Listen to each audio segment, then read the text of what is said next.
Amados irmãos, vamos ouvir agora a exposição da Palavra de Deus.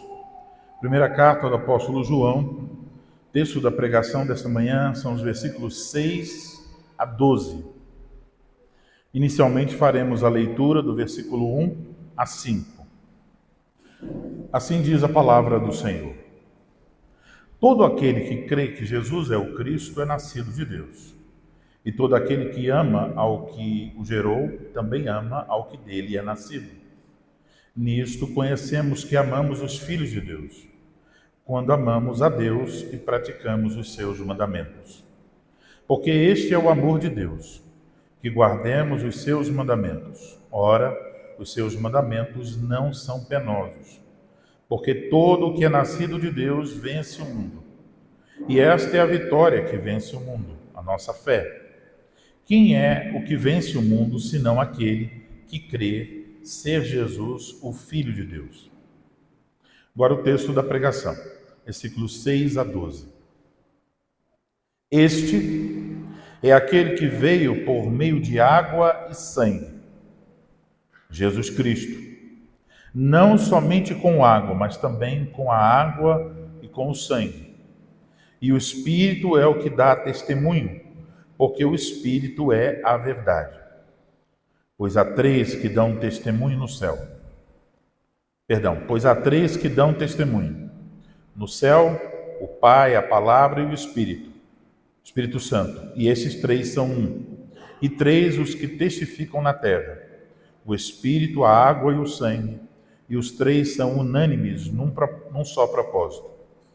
Se admitimos o testemunho dos homens, o testemunho de Deus é maior.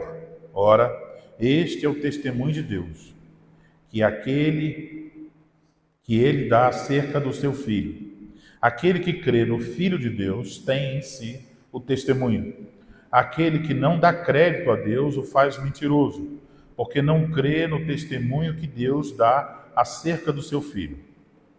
E o testemunho é este, que Deus nos deu a vida eterna, e esta vida está no seu Filho. Aquele que tem o Filho tem a vida. Aquele que não tem o Filho de Deus não tem a vida. Até aí a leitura.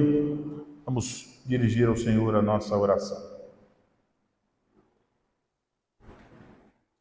Ó Senhor Deus, nosso Pai, Deus santo, justo e bom. Obrigado, Senhor, pelo privilégio que temos nesse instante de ler a Tua Palavra e agora também em seguida ouvir a exposição da Tua Palavra. Bendito seja o Teu nome por termos em nossas mãos um exemplar das Sagradas Escrituras. Te louvamos pela preservação e por sabermos que é o Senhor quem fala por meio das Sagradas Escrituras. É a Tua Palavra, verdadeira, inerrante, confiável. Agora, Senhor, nós pedimos Tua bênção, para que nosso entendimento possa ser iluminado pelo Senhor e venhamos compreender essas palavras, texto que ora lemos, e que isso tenha um efeito sobre a nossa vida. Que assim seja, que nós frutifiquemos no Senhor, para a glória do Teu nome, por Jesus Cristo, Teu Filho. Amém. Amém. Amados irmãos em nosso Senhor Jesus Cristo, como temos ouvido desde o início dessa carta, o apóstolo João tem procurado mostrar a relação entre fé e amor. Ele mostrou que essas duas joias são inseparáveis. Isso é de tal forma que não existe verdadeira fé sem que haja verdadeiro amor. E não existe verdadeiro amor sem que haja verdadeira fé. No último domingo, observamos que depois de apresentar diversas questões sobre o amor, nos capítulos anteriores, ele esteve falando várias vezes diferentes questões relativas ao amor.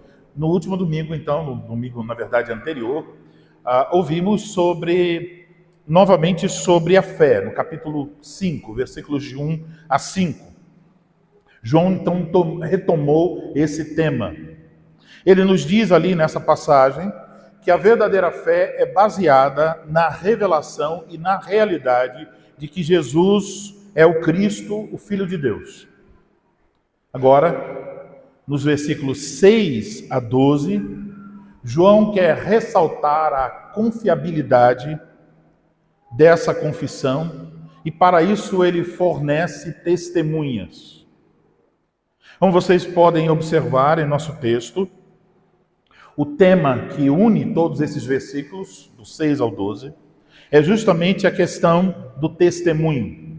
Você vai encontrar aí o substantivo testemunho e o verbo testemunhar ou testificar, pelo menos 9 vezes nesses versículos. O testemunho, aqui em nosso texto, se apresenta por meio de diferentes vozes. No entanto, por trás dessas vozes, por trás dessas várias testemunhas, está o grande testemunho do próprio Deus a respeito do seu Filho Jesus Cristo. Então é por isso que eu vos anuncio a palavra de Deus nesta manhã sob o seguinte tema: o testemunho de Deus a respeito do seu Filho Jesus Cristo. O testemunho de Deus a respeito do seu Filho Jesus Cristo. Vamos então voltar a nossa atenção para o versículo de número 6. Veja o que está escrito aí.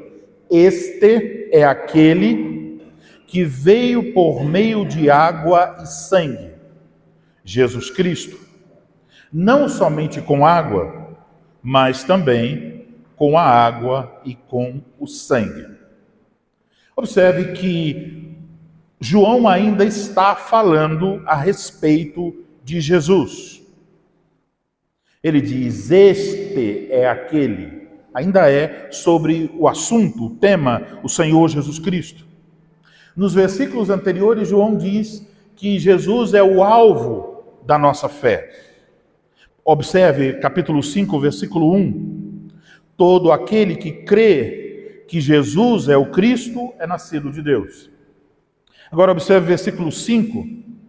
Quem é o que vence o mundo, senão aquele que crê ser Jesus, o Filho de Deus? Agora ele diz, este, Jesus, é aquele. Então, observamos que essa fé, sobre a qual João está falando, ela não é vazia de conteúdo. Ela não é uma fé que não tem um alvo. Não é uma fé na fé. Não é meramente um sentimento a respeito de Deus. É muito especificamente a fé, a confiança em uma pessoa, o Filho de Deus. E aqui, então, no versículo 1 e no versículo 5, João nos disse duas coisas. Ele nos diz que essa fé é a fé em Jesus, o Cristo, e depois no versículo 5 ele diz, Jesus, o Filho de Deus. Nesse contexto, ouvimos no domingo anterior que essas expressões, Jesus, o Cristo, o Filho de Deus, servem para resumir tudo que a Escritura ensina a respeito de Jesus. Elas descrevem quem ele é e o que ele fez. E João está dizendo, é nisso que vocês devem acreditar, naquilo que Deus revelou sobre quem Jesus é e sobre o que Jesus fez. Agora veja, João diz, este é aquele que veio. Isso, o tempo verbal aqui está indicando um fato histórico. Então, qual é esse fato histórico? Deus enviou seu Filho unigênito. Para quê? Qual a missão desse envio? Para que o Pai o enviou? Se você olhar para o capítulo 4, versículo 9, encontrará a resposta. Nisto consiste o amor. Não em que nós tenhamos amado a Deus, mas em que Ele nos amou e enviou o seu Filho como propiciação pelos nossos pecados. Aí está o verbo enviar. Então, este é aquele, diz o texto, que veio, que foi enviado. Agora, o que mais João nos diz nesse versículo 6?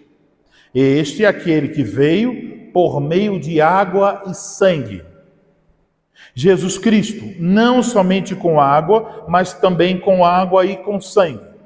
Então vocês encontram essas duas palavras, água e sangue. E talvez em sua leitura da Bíblia, você tenha feito a pergunta: o que essas duas palavras significam? Água? Jesus veio por meio da água? Jesus veio por meio do sangue? O que isso quer dizer? De fato, estamos diante de um texto complexo e que há muitas diferentes respostas que são oferecidas pelos estudiosos. Por exemplo, muitos reformadores diriam que é uma referência ao batismo e à ceia, a água e o sangue. Mas um grande número de estudiosos, a maioria deles, segue numa linha a qual também seguirei aqui. O sangue e a água referem-se a dois eventos no ministério terreno do Senhor Jesus Cristo. Essas duas palavras são, por assim dizer, um resumo do ministério do Senhor Jesus Cristo. Quando Jesus, então, iniciou o seu ministério, temos a água. Isso está relacionado ao seu batismo no Rio Jordão.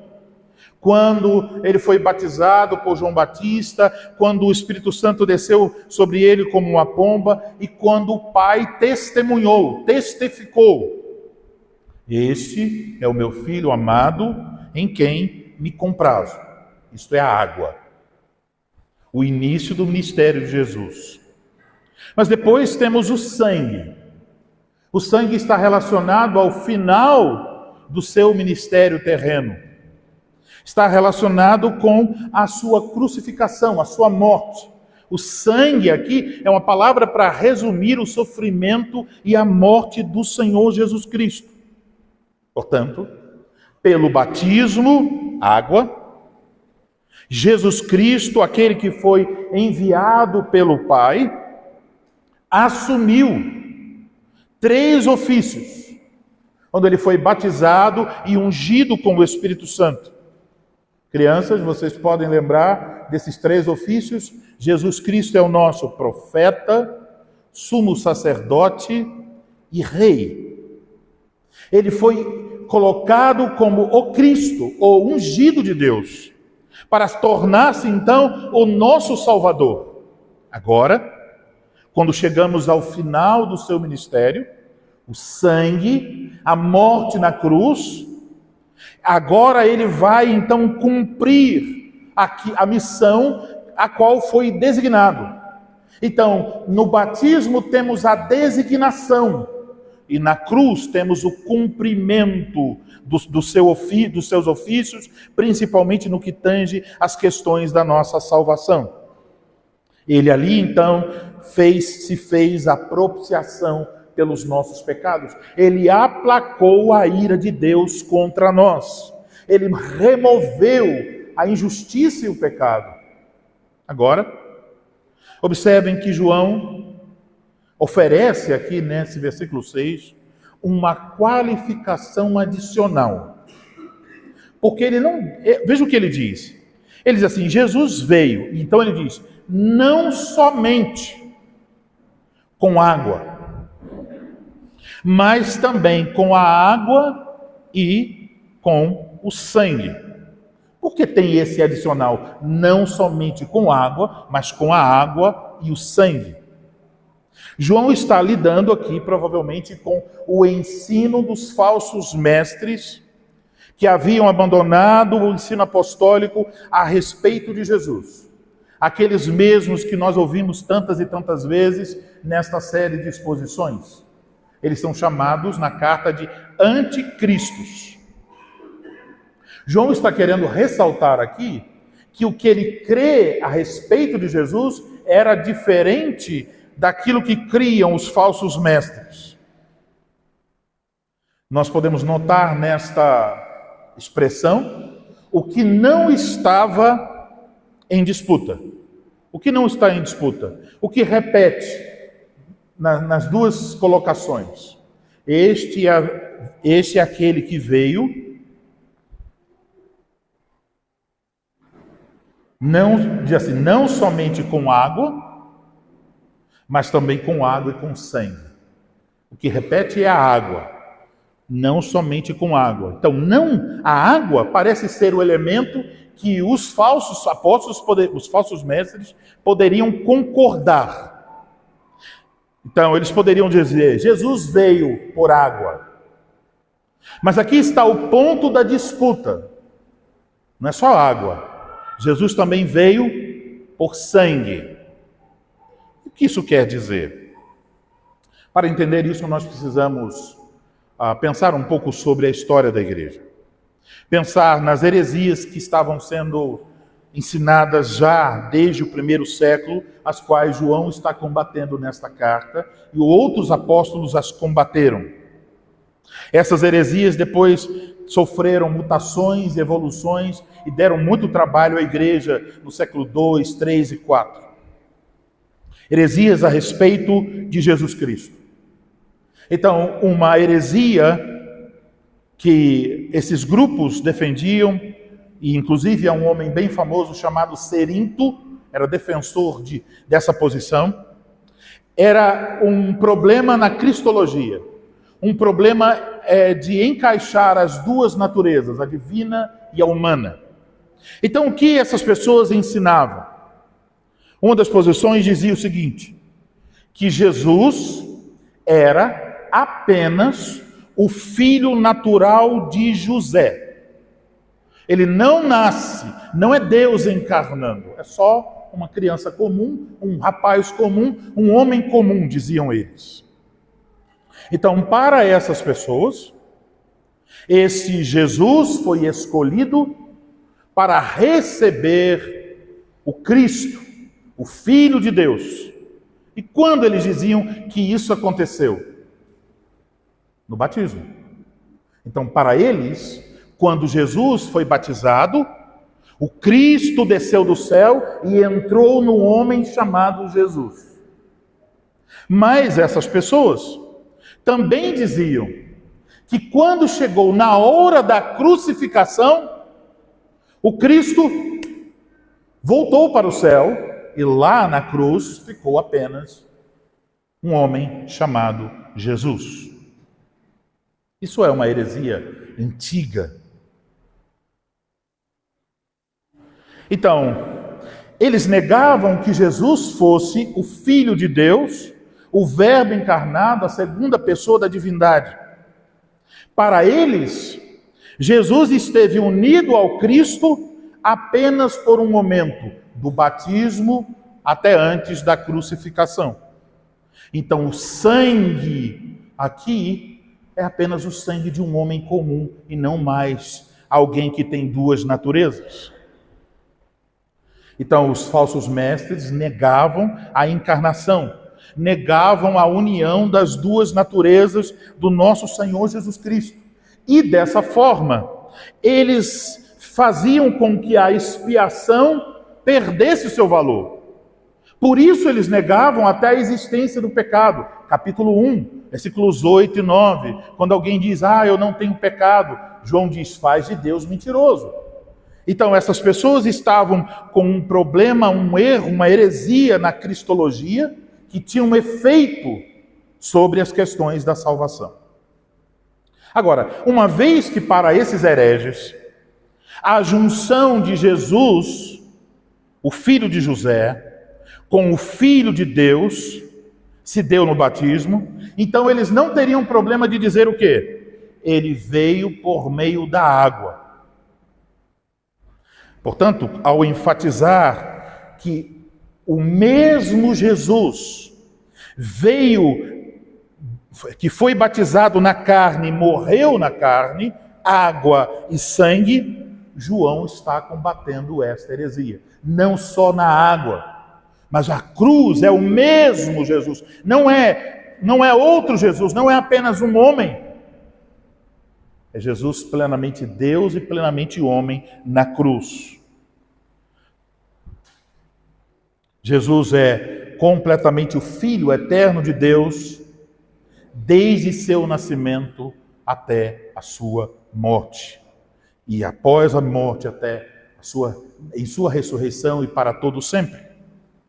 Então, esse ensino falso, essa cristologia distorcida, esvaziou o significado da cruz.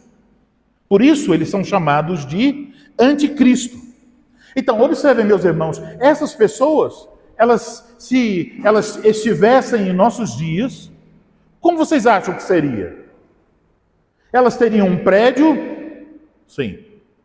Teria cadeiras? Provavelmente. Haveria um púlpito e um pastor? Sim. Elas falariam do nome de Jesus? Sim. Então, pareceria uma igreja cristã. Mas havia uma distorção cristológica que esvazia completamente o significado do Evangelho, das Escrituras e do próprio cristianismo. Eles falaram a respeito de Jesus, mas o que eles disseram não estava de acordo com as Escrituras. Eles distorceram o ensino sobre Jesus e agora na carta são caracterizados como opositores de Cristo, anticristos. Então, de fato, ao olhar para essas coisas, nós devemos ter a consciência de que nós devemos estar atentos.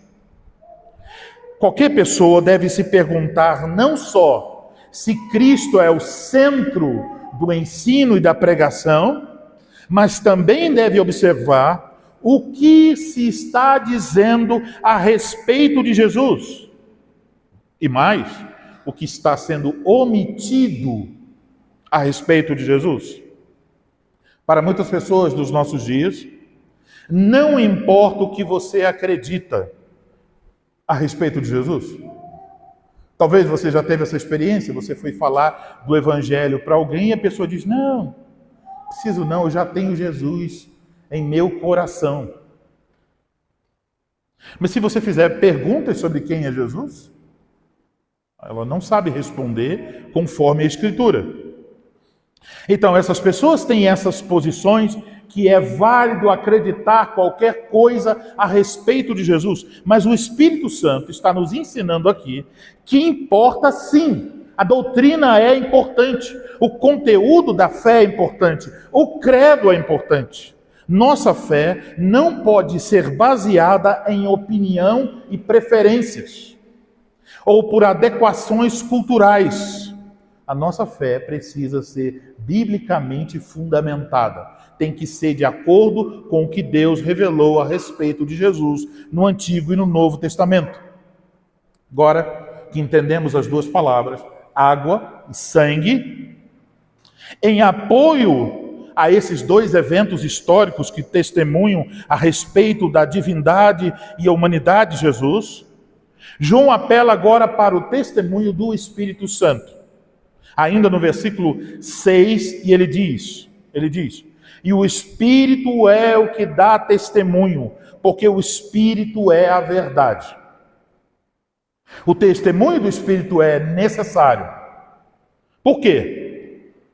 Porque a divindade de Jesus, a relação entre as duas naturezas, quem Jesus é de fato, é um tropeço, uma pedra de escândalo para o mundo. Então, quando é que alguém pode confessar verdadeiramente o ensino bíblico a respeito de Jesus, como homem verdadeiro e verdadeiro Deus? A resposta de João é pela obra do Espírito Santo. E o Espírito Santo de João é confiável. Ele é a verdade. João não disse que ele é verdadeiro. Ele disse que o Espírito Santo é a própria verdade diante de nós.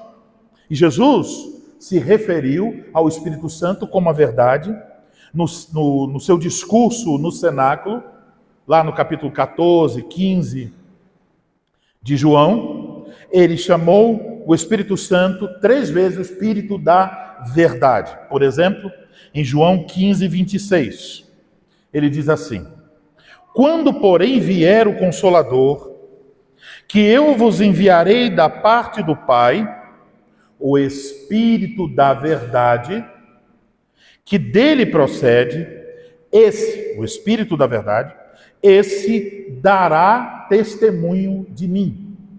Então, o que lemos, as palavras de Jesus no seu discurso no cenáculo, mesmo conceito aparece aqui na carta de João. O Espírito Santo é o Espírito da verdade que dá testemunho a respeito de Jesus.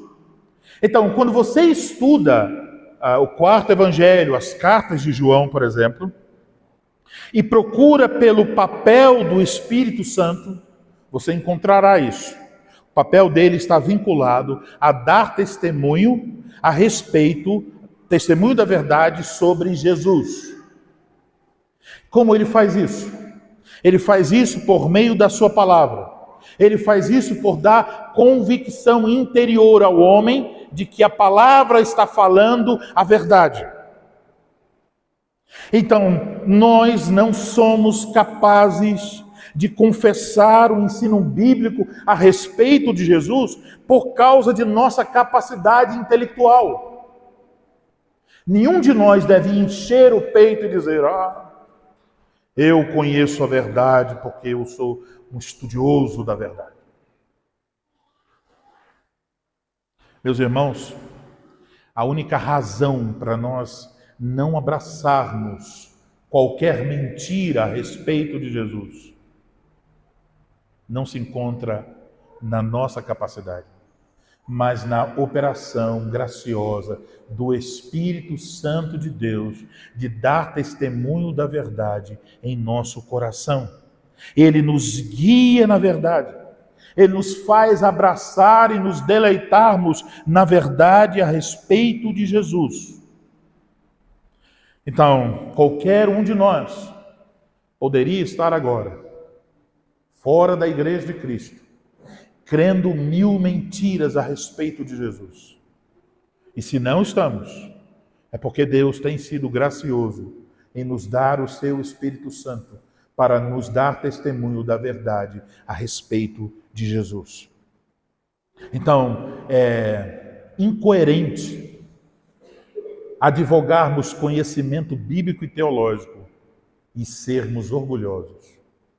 O crente que entende a teologia deve ser um crente humilde, porque ele sabe que a fonte do seu conhecimento é a obra do Espírito Santo e não a sua capacidade, a sua inteligência.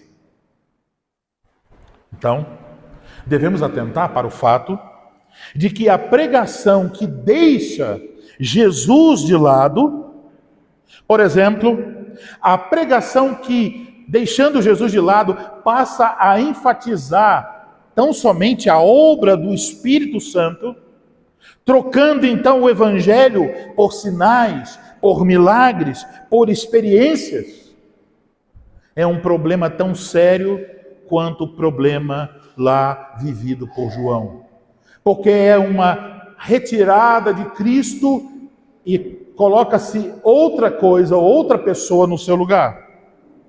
Muitas pessoas em nossos dias conhecem pouco sobre Jesus, mas estão ansiosas por terem experiências com o Espírito Santo.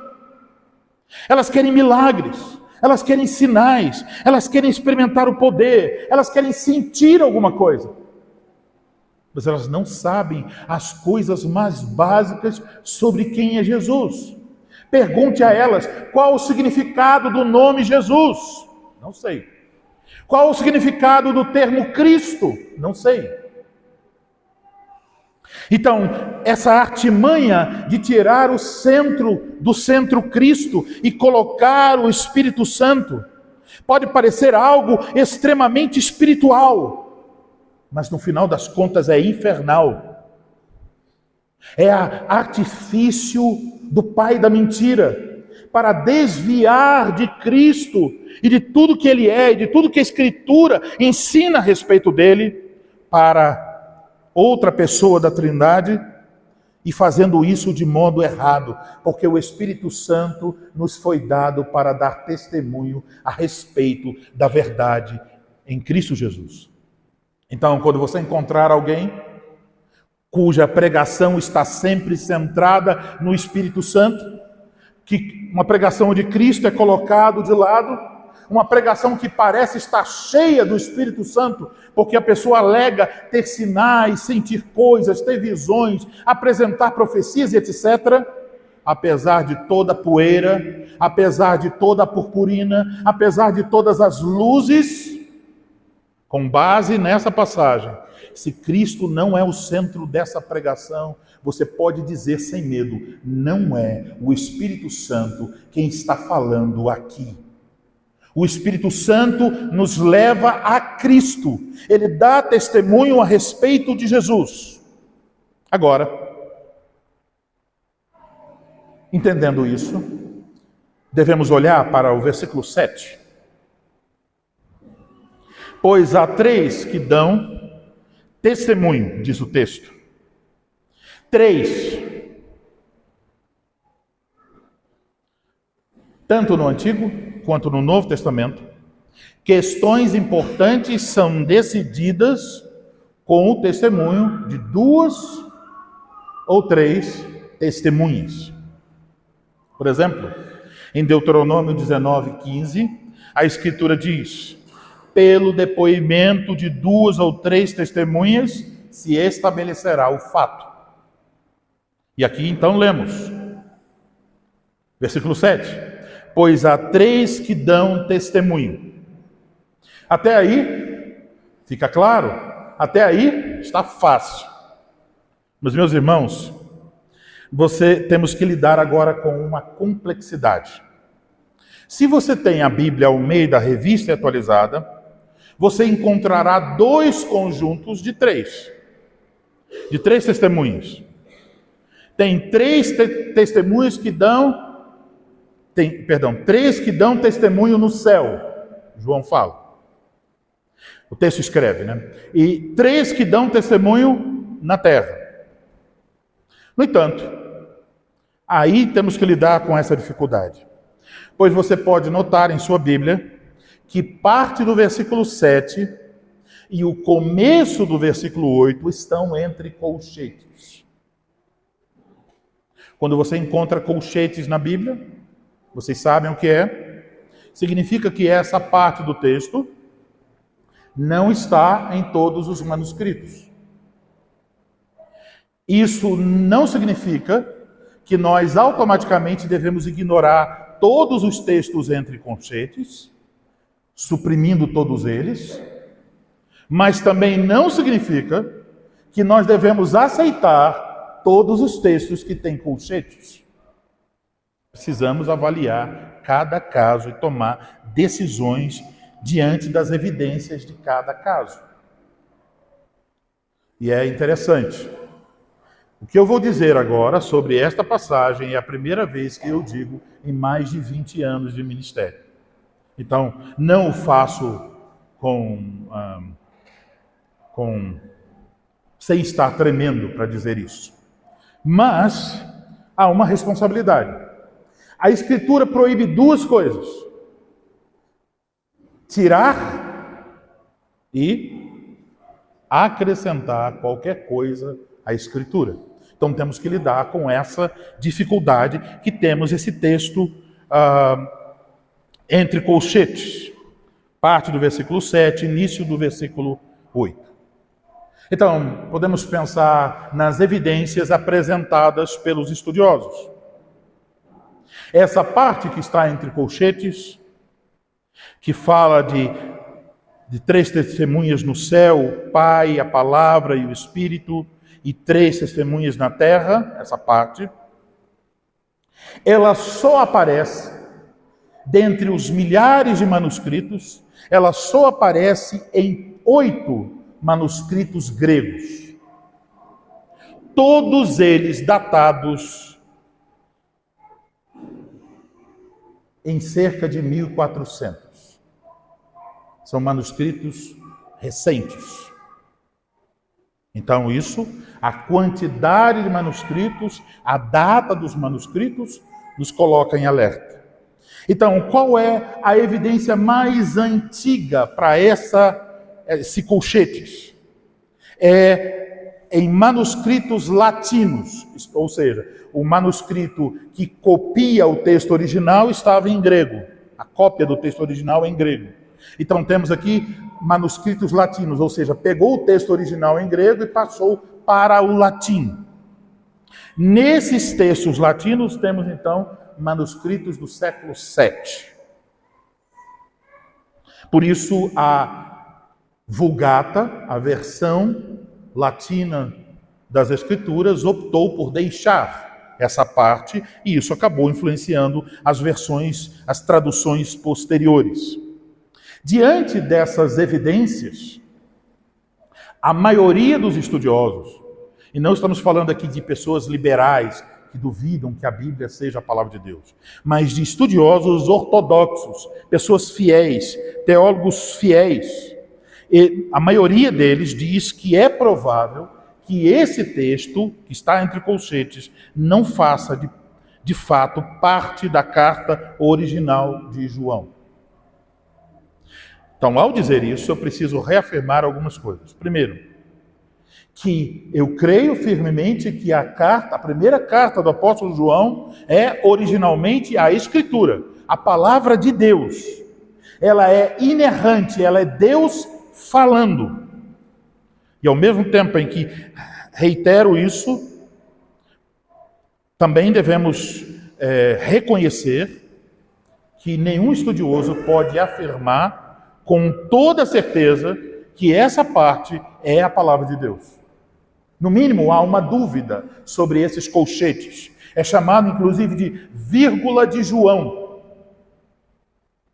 As evidências parecem apontar para o fato de que não é. Mas eu não quero afirmar que não é. Eu estou apenas dizendo que há uma complexidade sobre esse texto. Sabendo que existe essa complexidade, nós podemos imediatamente reconhecer que o que é dito dentro dos colchetes está por toda a Bíblia.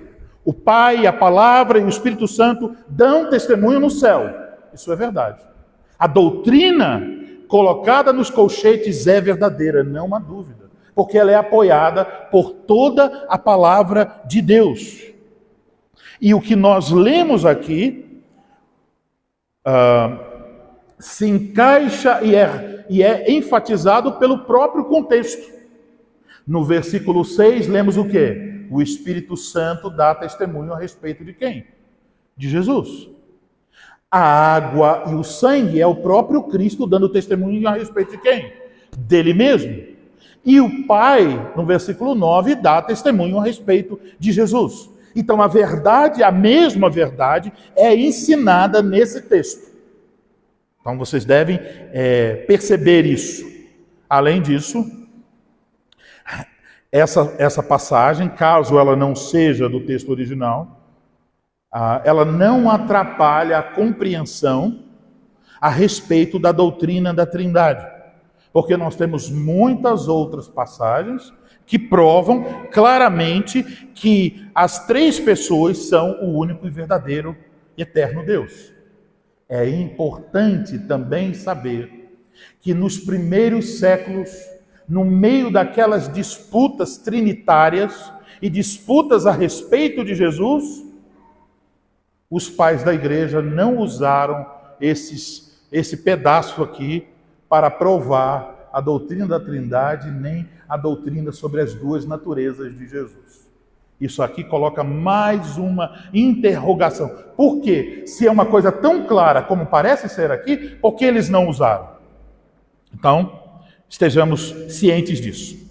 Pelo restante das Escrituras, nós podemos afirmar que o que está entre colchetes é verdade. Pode não ter sido escrito por João, mas é verdade. Não sabemos se essa verdade, então, faz parte da carta original, mas é verdade. Sem o colchetes, como é que fica o texto? Pois há 3 que dão testemunho: o Espírito, a água e o sangue. E os 3 são unânimes num só propósito.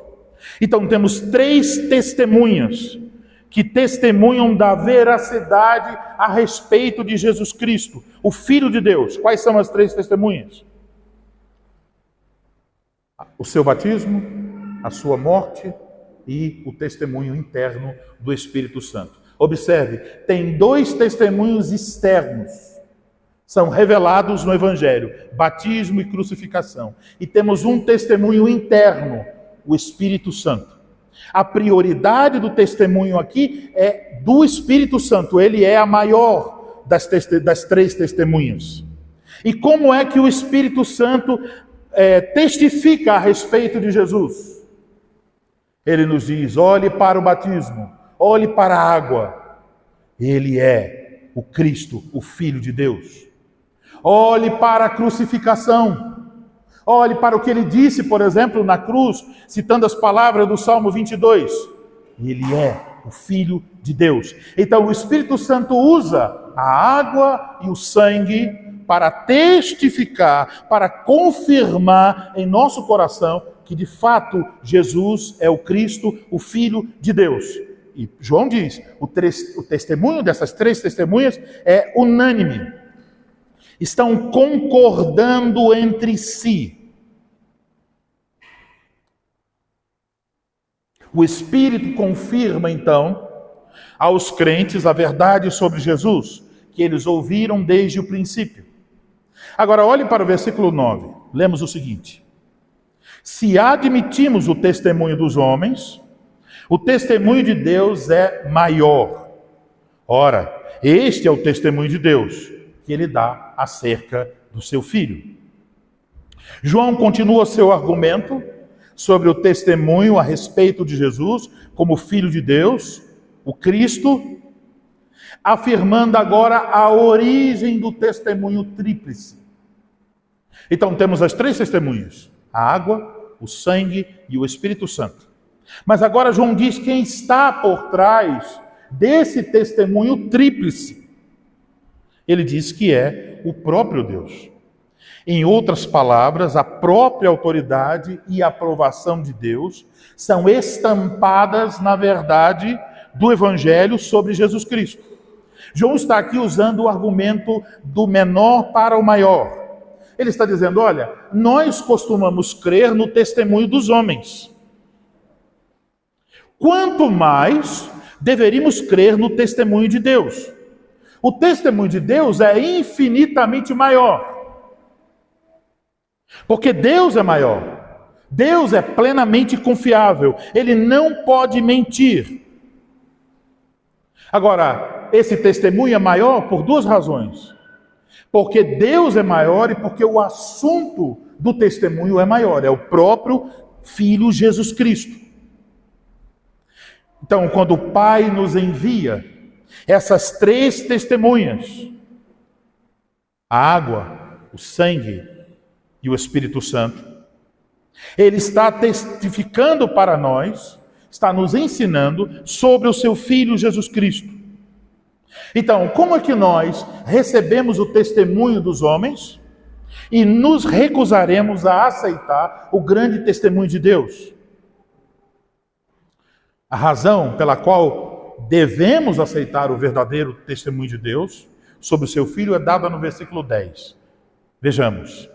Aquele que crê no Filho de Deus tem em si o testemunho. Aquele que não dá crédito a Deus o faz mentiroso, porque não crê no testemunho que Deus dá acerca do seu Filho. Então João agora vai discutir a crença e a descrença. Aqueles que recebem o testemunho, aqueles que rejeitam o testemunho de Deus. Então aqui, aquele que crê é designado como a pessoa que aceita, que reconhece o testemunho de Deus como verdadeiro. Portanto, de acordo com João, crer em Jesus como Filho de Deus é equivalente a aceitar o testemunho de Deus sobre o seu Filho. O resultado é que o cristão, então, quando aceita o testemunho de Deus, ele passa a ter o testemunho de Deus em si, de João. Essa expressão está, então, se referindo a esse testemunho interior do Espírito no coração do crente. O testemunho interior do Espírito mostra ao cristão que aquilo que ele crê é certo, é verdade. Isso, então, coloca esses três testemunhos, dois externos, um interno, Deus agindo por meio dessas três testemunhas.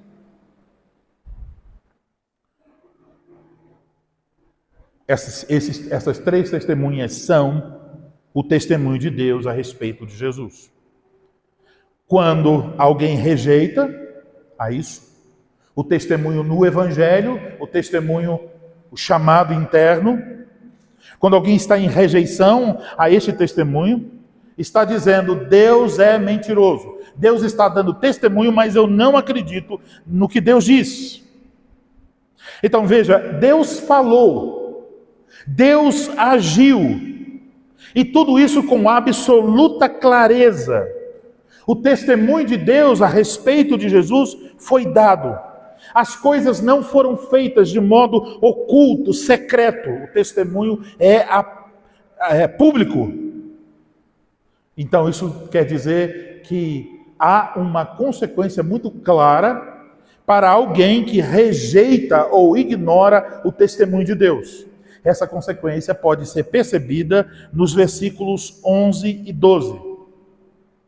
João nos mostra o resultado de crermos no testemunho de Deus.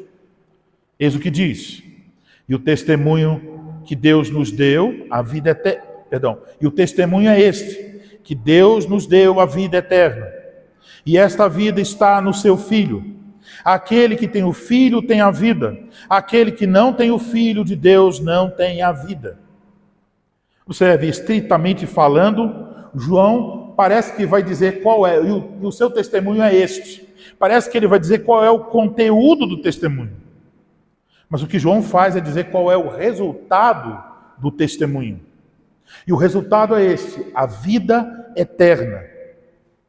Isso então coloca peso sobre a aceitação ou não do testemunho de Deus. A questão de aceitar o testemunho ou não é uma questão meramente teológica, acadêmica, intelectual. A resposta da pessoa ao testemunho de Deus determina onde essa pessoa estará ou com quem essa pessoa estará na eternidade. Se ela vai ter a vida eterna em Cristo ou se ela desfrutará da morte eterna. João então está unindo tudo. Ele está mostrando a conexão entre todas essas coisas. Quando você olha para o testemunho de Deus, o testemunho de Deus nos traz seu Filho. Quando você crê no Filho, você tem a vida eterna. Então, se você rejeitar o testemunho de Deus, você está rejeitando o Filho. E se você rejeitar o Filho, você está rejeitando a vida eterna. É tudo tão simples e claro. Possuir o Filho é possuir a vida em sua plenitude.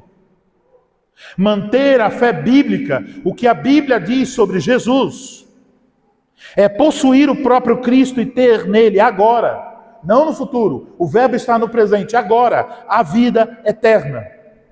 É salvação garantida.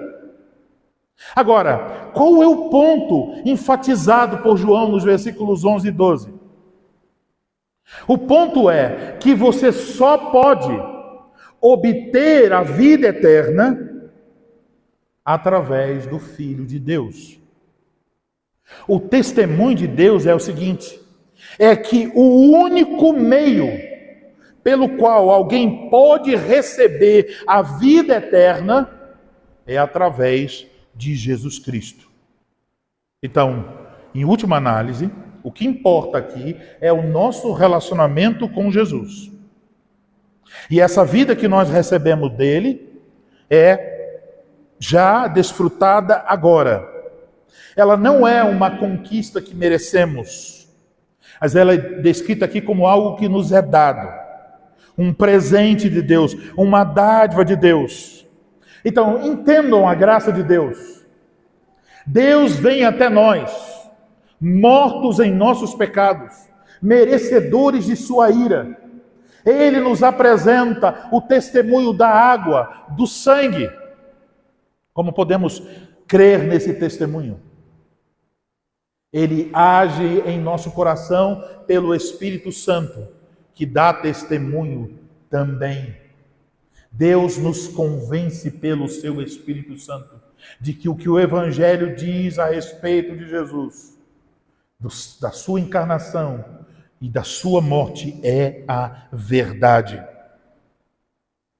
Isso nos mostra, meus irmãos, a centralidade de Jesus. E coloca diante de nós algo que você não deve se esquecer. A nossa cultura, ela é pluralista. Parece que todas as ideias, pensamentos, religiões, tudo tem o mesmo valor. Mas a Escritura é exclusivista. E você, como crente em Jesus, deve ser exclusivista. No Evangelho segundo João, por várias vezes Jesus diz que ele é o único caminho para Deus. Aqui também isso é dito. Jesus é exclusivista. João é exclusivista. E nós devemos ser exclusivistas. João, com base no testemunho de Deus, acredita que Jesus é o único caminho para a salvação. Por isso ele está enfatizando: se você não aceitar o testemunho sobre Deus, o testemunho de Deus sobre Jesus, você não só está dizendo que Deus é um mentiroso, mas você não terá a vida. Você está fora. A salvação não lhe pertence. O próprio Jesus diz: eu sou o caminho, a verdade e a vida. Ninguém vem ao Pai senão por mim. Esta mensagem é exclusivista. E rejeitar a exclusividade de Cristo é mortalmente perigoso. Ser apático a isso, indiferente, ignorar intencionalmente,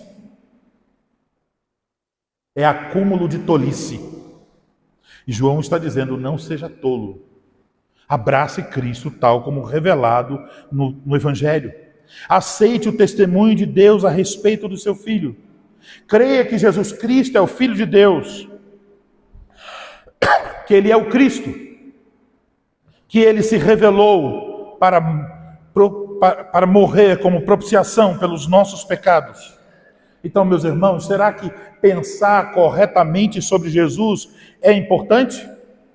A resposta é sim. É uma questão de vida ou morte. Fé na fé. Fé em um Jesus pessoal e caseiro, do jeitinho que a gente quer. Fé nos sentimentos. Fé na igreja. Fé no pastor ou no apóstolo. Isso não salva ninguém. Somente a fé em Jesus, água e sangue, o Evangelho inteiro fará com que alguém realmente obtenha em Cristo a vida eterna. A cultura ao nosso redor se esforça bastante para eliminar esta verdade. Para a cultura, todas as religiões estão se esforçando, usando vários meios para chegar ao mesmo final. E talvez você ouviu recentemente algo sobre as palavras do Papa Francisco. Ele disse algo contrário ao que estamos vendo aqui. De acordo com o Crux Now, um jornal independente do Vaticano e da Igreja Católica Romana, o Papa disse o seguinte: se você começar a lutar, minha religião é mais importante que a sua, a minha é verdadeira e a sua não, aonde isso nos levará? Questionou ele. Só existe um Deus. E cada um de nós tem uma linguagem para chegar a Deus, disse o Papa. Ele disse: alguns são muçulmanos, outros são hindus, cristãos, e eles são caminhos diferentes para Deus. Isso foi as palavras deste homem, falso profeta. Mas aqui está o testemunho de Deus. A vida eterna só pode ser recebida por meio da fé em Jesus Cristo, tal como nos revelado no Antigo e no Novo Testamento. Por essa razão, João segue essa linha clara de demarcação. Quem tem o Filho tem a vida. Quem não tem o Filho de Deus não tem a vida. É porque o Pai e o Espírito tomaram posição como testemunha máxima de que Jesus é quem a Escritura diz ser, que os riscos são tão altos. É por isso que a escolha entre crença e negação tem consequências dramaticamente diferentes. Jesus é aquele que veio pela água e pelo sangue, um fato do qual o Espírito Santo testifica. Uma vez que é Deus quem deu essas três testemunhas, o Espírito, a água e o sangue, o crente precisa prontamente aceitar o testemunho de Deus. Aqueles que creem no testemunho de Deus têm a garantia de Deus, do Deus que não pode mentir, que eles receberão a vida eterna. Aqueles que rejeitam o testemunho de Deus, na verdade chamam Deus de mentiroso e se afastam da vida eterna. Portanto, amados irmãos, confiem no testemunho de Deus. Deus não mente. Suas promessas são fiéis e verdadeiras. E não existe nada mais certo do que isso. Se você crê em Jesus, você tem a vida eterna. Amém.